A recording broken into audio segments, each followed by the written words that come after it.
aytib bermoqchiman. Malik ibn Dinar tobiinlardan. Tobiinlar bular sahobalarni ko'rgan odamlar.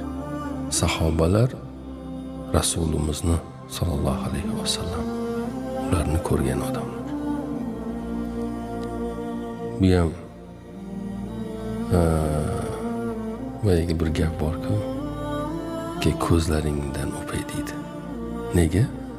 U ko'zlar muqaddas bir joyni ko'rgan bo'lishi mumkin, aziz bir insonni ko'rgan bo'lishi mumkin, sog'ingani birini ko'rgan bo'lishi mumkin. Kel onamni ko'rgan ko'zlaringdan o'pay deydi. Kel otamni ko'rgan ko'zlaringdan o'pay deydi. Xuddi shunday sahobalar payg'ambarimizni sallallohu alayhi vasallam ko'rgan insonlar. Endi sahobalarni ko'rgan, payg'ambarimizni ko'ra olmagan, lekin payg'ambarimizni ko'rganlar bular tobiinlar bo'ladi. Endi sahobalarni ham ko'ra olmagan, lekin sahobalarni ko'rganlar bular tobiinlar. Xullas kalom, Malik ibn Dinar bu tobiinlardan. O'sha davrda majusiy bir oila bor edi.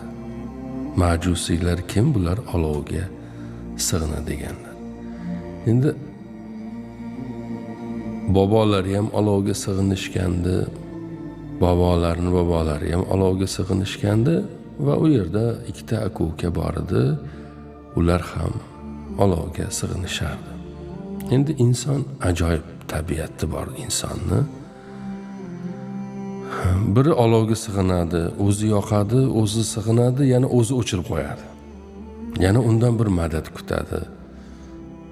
Bilmadim, biri bor, bir shirinlikka sig'inadi, shirinlikka sig'inib bo'lgandan keyin u shirinlikni nima qiladi? Iste'mol qiladi. Ya'ni insonlarda bunaqa har doim bir butlari bo'lgan. Bugun yo'qmi? Bugun ham bor unaqa butlar. Bugun obro'ga sig'inadi, o'tirgani o'rindiqqa, kreslo deb qo'yadi, unga sig'inadi. Boy akalariga sig'inadi.